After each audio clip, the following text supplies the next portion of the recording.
aniin kun akka kophaa afee namni natti dhiyaatee sunu akka na faana hin dhaabbanne gochaa jiranii nama faanallee waliin na diruuf deemanii egaa aniin kun illee dura enimuu waan ni fedhes dhufe keessuma kiyyatti mee tasgabbaa'ee waa hunda irratti ilaalaa mee kana ol baaseetuma hin dubbadhu qaanyiidha jedhee dhiise gizee takkarra lama sadii isaan dubbannaan abbaa isaan erge kanaa jechuudha amma isaan akka jechaa jiranitti maallaqaa nu hundaafuu doolaara 1,000 nuuf kennee kan haadha sabkee barii lafarraa naa balleessaa jedhee nu erge abdiidha nan jedhan meesin kuni farada agafeetan abdiitti aartan agafeetan abdii jibbitan agafeetan wanti fe'ee dhufu abdiin abadan anaa miti xalaatota isaa diinota isaa alkanii guyyaa jibbibbiin deebisanii mucaa kan akkana siqaayee kaanii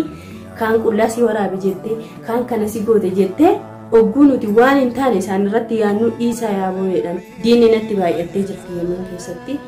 diina kiyyammoo rabbiin irraa dhahaa du'aayii keessaniin amaanaa sinirtaa ta'uu nagara arsii maqaa nyaate mucaan kunis wallaahi ani baay'ee haasa'uun barbaadu waan jechuudha inni garuu isaaniif gaddee dubartoota na ajjeechaaf afuriin dhuftee shanaffaallee na erganii isaanii gaddee haadha sabkee bariin dhiisiin jalaayyuu nafiin kannaan jechuu malu jalaa hafi dhiisi jiraatuun barbaaddu naan jedha maal jiraanni jireenyi kiyya lubbuun kiyya waa isaan harka jirti moo lubbuun kiyya rabbii kiyya harka jirti qadarri kiyya geenyaan ammuma akkuma isiniin jedhe abdiin humti kunuu dhiisi haadha sabkee bar dhiisi sittaa hafu jiraachuun barbaaddu ati ijoollee kee irraa du'uu barbaadda naan jedha maa yoo du'e akkuma isiniin jedhe yeroo mara eenyudha kan haadha sabkee baritti isin erge jedhanii tumaniin namuma sana maqaa dhahaa oolan aniin kun akkamuma ta'a yaa biyya akkamuma ta'a isaaniif jedhee magaalaa kana gadhiisamu isaaniif jedhee karoora kiyya malee bakka hin taane deemamu isaaniif jedhee maal ta'a nama gaddisiisa jechuudha ijoolleen arfan qabamanii jiran suni yeroo darbee abbaa nu ergee ebeedudha jedhanii naaf himanii jiranii angaruu abbaa isaan jedhan sana dhibbaan dhibba ina manus dhugaadhaadhee hin fudhu jedhee jira isiniin kun quba qabdanii ijoolleen hedduun illee maali yoo nuuf himte waan koo jechaa turtanii assalaamu alaykum ashamaa akka fuunee kabajamtootaa hordoftoota kiyya bakka jirtanitti nageenyi kiyya sinaa qaqqabu jecha akkuma isiniin jedhe egaa wanti keenya kuniin dhiisna yoodhanis kan nama dhiisu miti yeroo darbee ijoollittiin akkana garafamtee agafirra finceessisanitti tumanii jedhanii marraa 3-4 namni isaan maqaa waaman sun nama kijiba nama dhugaadhaadhee hin fudhannedha jechuudha ammallee akka tasaa namticha kiyyaa bilbilee maaltu jira wanti haaraa maalirra geessee jedhee gaafadhee jira jechuudha namtichi shanaffaa akkuma isiniif hin qabamtee akkuma jirtutti jirti ishiinillee darsiisa akkasuma maraataa jira wanti isaanii wanti nana kun jiru darsiis gaafa duraan niitiisaa dhoowwachuu bakka ishiin hoddu adda baafatuun isarra ture amma immoo ilmoo faana rakkate dhiisee wanti nagachuu takkallee hin jiru jechuudha namoonni hedduun atillee ilmoo qabdaa ilmoowwan sanaa jettee hodiis ganaan jira asirratti ijoolleen akkas jettan wanti narra ga'e kun hogguusiin qaqqabe yookiin hogguu ilmoo keessan irra qaqqabe isiniif galeedhe yaada amma waan baay'ee dubbatuun barbaadu an namni nagahu malee lafaa ka'es waan nama ga'e takkallee hin jiru ofii nagahanii ofii waan biraa keessa galanii jechuudha sanan natuutii abbaan natuutii ammallee akkasumadhaan biraa hafaa hin jiru maaliif iyyuu maaltu nagalchee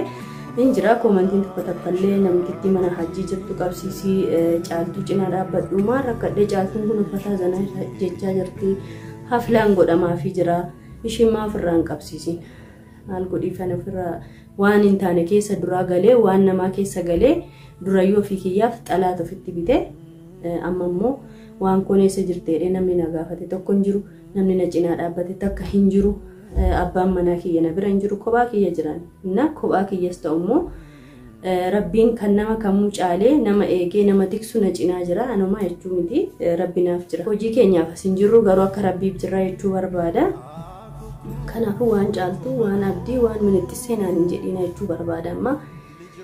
asumaanis egaa akkuma isiniin jedhee namticha kiyya bilbilee maaltu jira wanti haaraa jedhee gaafadhee jira jechuudha akkuma isiniin jedhee waanni haaraa waan jiru gaa namni isaan maqaa waaman nama kijibaa nama hin fakkaanne nama ani shakkii tokkotti hin qabne nama anarraas tisiisa takka kaasuu hin dandeenyedha ijoolleen hedduun illee naan jettanii jirtanii maalatii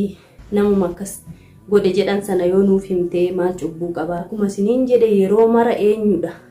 kan haadha sabkee baritti isin erge jedhanii tumaniin namuma sana maqaa dhahaa oolan. Aniin kun akkamuma ta'a yaa biyya. Akkamuma ta'a isaaniif jedhee magaalaa kana gadhiisamu. Isaaniif jedhee karoora kiyya malee bakka hin taane deemamu. Isaaniif jedhee maal ta'ame? Namni hedduun mana kee jijjiirradhu maal ta'e hin jijjiirradhu wallahi isaan sodaadhee mana hin jijjiirradhu. Siiriin isaanii waa takka nan godhan rabbiin naaf jira. Siiriin isaanii osoo nama waa godhee Sa'idoo waa godhatu yaani onnee Sa'id keessa jiru onnee kan isaa sun kiyyallee akkasuma jabduudha onneen kiyya ni morkadha malee hin baqadhu mana sin jijjiirradhu maaliif jijjiirradha duuti yoo taate asittuu naan ooltu. Kanaafiyyuu namni of eeggachaa waan hedduu dalaguu danda'a jechuudha. Mushqaaqaan mush fakkeessuun mush waa meeqa jedhanii yookiin asirra dhufee boo'ee miti. Dhugaadhaan hojiidhaan agarsiisuu barbaada isiniin jedha. Akkuma isiniin jedhe ani namni natti dhufee ijoollee kana baase achi jedhee nan kadhatiin takka hin jiru jechuudha. An akka nama tokko abdiidha baay'ee gaddaa ture baay'ee garaa kana na nyaataa ture maaliifiyyuu kaanii kaan dhuftee dhalaan kuunitti taphatti kuunitti arrabsiti kuunii jetti tufti waan isaanii hin godhiniin hin jiru magartuu eegalee isiniin quba qabdanii waan akkas jedhee isinitti himuu miti. Innumtillee sodaatee abdiinumti onneensaa eessa keessaa akka isa dhaqe ani waan ni beeku takka hin jiru dhugaa na aarsa waan isaanii keessaallee bahee jira. Garuu inni dhufee maal naan jedha abdiinumti kunuu dhiisi haadha sabkee bar dhiisi sitti hafu jiraachuun barbaaddu ati ijoollee kee irraa du'uu barbaadda naan jedha. Maa yoo du'e maal ani waa du'ee ani haarawa moo duuti anaan eegalamte moo yoon du'e lafa kana balleessa moo lafa kanatti warqiin ol margamaa inni duuti anaan hin eegalamne yoo guyyaa kiyya taate osoo nama taa'uuyyuu asii ka'uu dhabuu mala. Maaliifiyyuu duuti ka jirtu harka rabbiiti. Rabbi biratti immoo abbaan of eeggatu qaba ka jedhan sana malee duuti yoomuu namaa naftu jechuudha. Maal siniin jechuu barbaade abdiinumtillee osoo isaaf shira dalaganii osoo isatti halkanii guyyaa maal goonu jedhanii shira xaxanii keessaa bahe haadha sabkee bara waan akkasii dhiisi ijoollee keetii jiraatuun barbaaddu abbaan manaa kee mana hin jiru kophaa keetii maal taata nat jedhaa oolee abdumtillee onneen sun keessaa eessa akka dhaqxe. Ani dhiira arsii maqaa nyaate mucaan kunis wallahi ani baay'ee haasa'uun barbaadu waan abdii jechuudha. Inni garuu isaaniif gaddee dubartoota na ajjeechaaf afuriin dhuftee shanaffaallee na erganii isaanii gaddee haadha sabkee bariin dhiisiin jalaayyuu nafiin kan naan jechuu malu jalaa hafi dhiisi jiraatuun barbaaddu naan jedha. Maal jiraanni jireenyi kiyya lubbuun kiyya waa isaan harka jirti moo lubbuun kiyya rabbii kiyya harka jirti qadarri kiyya geenyaan ammuma akkuma isiniin jedhe dubartoonni akka halkanii guyyaa tumamanii halkanii guyyaa qaxaqqaxamanii eenyu isin erge yoo jedhaniin eenyu yoo jedhe isinuu namantan bar ani amanuu dadhabee ol baasee dubbatuudhaaf qaanyii nan qaana'ani bakka isaanii jechuudha. Bakka isaanii agam mara gadi fageenyaan ana kana qilee na kaa'uuf itti yaadanii kophaa na hambisuuf akkasaan kutatanii ka'an asirratti beekee jechuudha. Gaafa duraallee yookiin iskii dhugaa jirtu baasu jedhee abdii horadhee ture ammallee abdii horanne dhugaan kiyya bahaa hin jirtu anis biraa hafaan jiru. Ana nama waan naan jedhaa jira namichi ani namicharraa dhagaa waa dhaqee argaa namichi taa'e mana kee hoottuuti mee dubartoota kana hin beektaa jedhee guyyaa tokko dhaqee ilaalee hin beeku nan bashanaffaa kana malee isaan kun eessaa akka dhufan rabbi haa beeku.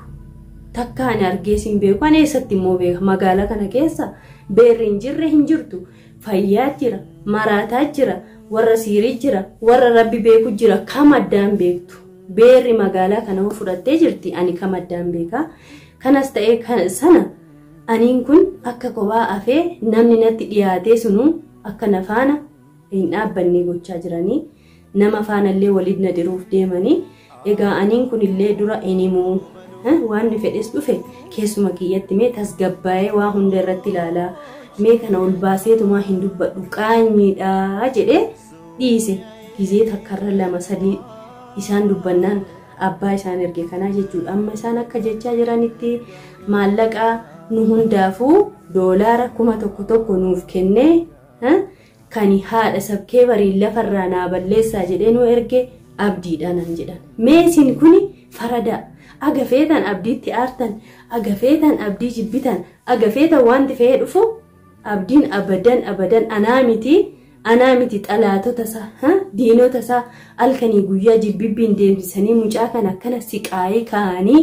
kaan qullaa si waraabe jettee kaan kana si goote jettee ogguu nuti waan hin taane isaan irratti yaannu dhiisaa yaaboonedhaan dubartii kanaaf akka inni kabajaa qabu ana kana miti dhiisaa naan bar ana jechuun Abdiin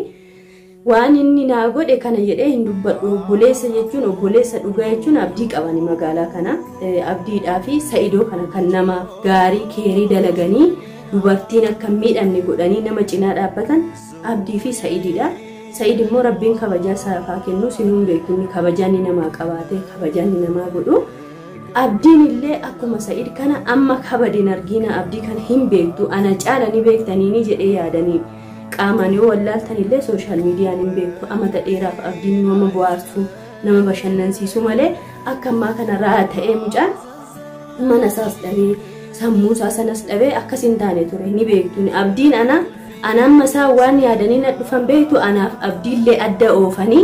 akkanan Abdii cinallee hin dhaabbanne akka Abdiin illee na cina hin dhaabbanne gochuuf deemanii jechuudha. Ani kanallee baasee dubbatu ni saalfadhe dhugaa. Maaliif ana Abdii fi ana jidduutti summii isaan naquuf deeman summii badaadha. Garuu ani immoo namni jedheedhaaf hin amanu. Isiniin kunillee mee yaada dhugaa kennaa yaa uummata keenya isin qubanuu qabdu waan hojjetamaa jiru quba qabdu. Ani immoo ammallee waanuma fedhe ammuma kana kun akkuma waadaa yeroo hunda isinii galu ammallee waadaa isinii gala du'eetuma dachii kana seena malee nadhoo kana likkii isaanii osoo isaan hin galchiin yookiin ka akiraa yoo isaan dhuma hin baa yoo dhuma isaan nama kanatti isaan ergi dhugaa hin baasiin achuma qaxaqaxamanii dararamanii aga idimee isaanii dheeraa idimeen isaanii jiraattee Rabbiin qadaree jiraachisetti jiraatan mana hidhaa sana keessa jiraatu malee gaduma isaan hin baasu wala haadha daa'imaa sana yoo taate nan galchu kalaas daa'ima kooti jedhee namni yoo yaade daa'ima isaatiif jecha keerii dalagu mush daa'ima qofa namni keeruma yoo dalage keeriitu isa mudata. Kanaafuu ani keessaa hin qabu kana isaanii akkanani Abdii faana wal dhabee nama magaalaa kana jiru faana hunda wal lolee qobaatti hafu na ajjeesuuf yaanni isaanii kana dhala annama kan faana waliin lolu namni fedhe haati sabkee bar akkasii jedhee waan fedhe yoo haasa'e yoon ofii kiyya waan ittamane waan naa ta'a jedhe waan na baasa jedhe yoo godhe malee waan namni jedheen abadan hin deemu jechuu barbaada. Isiniin kunillee dhugaa dubbadhaani. Hogguu sana akkas jedhan ani dhugaa mataa kana keessa na dhukkuba bakka bahee isinitti muyyuu ni saalfadhe ijoolleen hedduu baasii dubbadhu waan keessa kee jiru baasii dubbadhu haadha sabkee bar yoo kana baaftee dubbatte waan keessa kee jiru sunuu sitti qallala dubbadhu naan jedhanii na lolanii jechuudha. Ijoolleen keessaan itti dubbadhee jiru ijoolleen keessaa walaasuuf seenuu jiru mee isiniin kun dhugaa farada Abdiitu kan nama akkasiiti Abdiin nama akkasii miti wallaahi ofii isaatiif aslaanii ofii isaatii kanatti gusqulli jedhee beerri kaanitti taphatti malee Abdiin nama akkasii miti. Aniin kunillee ammallee Abdii biraas waan hin hafeef dhimma mataa kiyyaa biizii ta'een malee Abdiin waan isarra qaqqabaa jiru hunda ana quba qaba. Kaameeraa afootti kan argitan osoo hin ta'in kaameeraan duuba waa hedduutu jira. Aareetaniin isaan irraa hafanii Abdii irraallee caaltuu irraallee maaliifuu hin morkatanii yaa'anii morkatuu qabu. Nama morkata kan jajjabina kana siirii kana maalii akkan hin sodaanne Rabbii fi Sa'idoon deemee waan ishiin mana keessa awwaalta akkana anxalaxalee hunda gagguuree gate maaliif Rabbi isaatti amanee waan akka hin taane kunoo fayyaa qabaa inni jiraata jireenya isaa xiqqoo jalaa boora'ee Rabbi jireenya isaa haa sirreessuu fi gaafa nani ayyuun kun hin taatu jedhes nama hedduutu natti mufataa ture kunoo akkuma argitanidha waan baay'ee dubbatamu miti. Kanas ta'ee sana Oromoon keenya waan keerii waliin dalagnu ogguu nama faana nama ambaa faana waliin makamtanii ilaaltan namni kaan akkamitti walii galee wal gargaaree wal cina dhaabbatee waliif godhee wajjin jiraata. Keenya immoo Oromoon akkanatti qileetti wal naqee boosii wal fixee siirii wallaahi ani seenaa kiyya isiniif himee ture kana durallee bakka dalagaa kiyyaatti Oromoon tokko waan ishiin na godhaa turte isiniif himee jira seenaa kiyya sana irra deebi'ee sheer sinii godhee dhaggeeffatuu ni dandeessu. Waggaa 3 dura siniif gadhiisee ture. Oromoon keenya waan wal godhu ani hin beeku walii galtees kanaaf nu dhoowwe Rabbii ammani waan baay'ee dubbatu hin barbaadu waan dhufe hunda Rabbiin haa sirreessu. Anis asitti jabaadha isaanis achuma haa jabaatanii xoosii Abdii furadhaati qilee seenaa jechuu barbaadan. Abdiin yoo akkana gorra'ee waan fedhee na godhe omaata akkanatti fakkaatu maaliif inni haadhoo kiyya qulqulluu haadhoo kiyya biyya ambaa obboleessa kiyya ka biyya ambaatti gaafani dadhabe na cinaa dhaabbate Abdii fi Sa'idoo fi mucaa bultum jedhan sana gaafani dahee kophaa kiyya akkana rakkataa ture abbaan manaa kiyya na bira jiru maallaqa son taane namni sin cinaa dhaabbatee yoo sin gargaarachuun waa guddaadha. Kanaaf iyyuu namni ulataa nama dagatummoo gadheedha malee nama nagaan ulata nama sin dagatu waan ulataa qofaaf immoo son taane rabbiin waan nagaa na dalaksiisi yaa rabbii kiyya zamanni kun badee jira jedhee of amansiisee rabbii kiyyatti bu'anii yeroo mara jechuudha. Kanaaf iyyuu waan baay'ee haasa'uun hin barbaachisu yoo balleessisna of kalchaa isinis dubbii kana mee ilaalaatii madaalaa xiinxala komantii sirriinaaf barreessaa ijoolleen na deeggartan ijoolleen na kabajan rabbi kabajaa isiniif haa kennu yaada muraada keessan isiniif haa guutuu isiniin jechuu barbaada biyya ambaa jirtanii rabbiin waan jabaatte kana isiniif haa laaffisuu isiniin jedha inna du'aa'ee keessanii nan dagaatiina amma jiraadhaa bakka jirtanitti nageenyi biyya isinaa qaqqabu viidiyoo haaraan hangan isinii deebi'utti egaa isinis obsaan na eeggadhaa isiniin jechuu barbaada.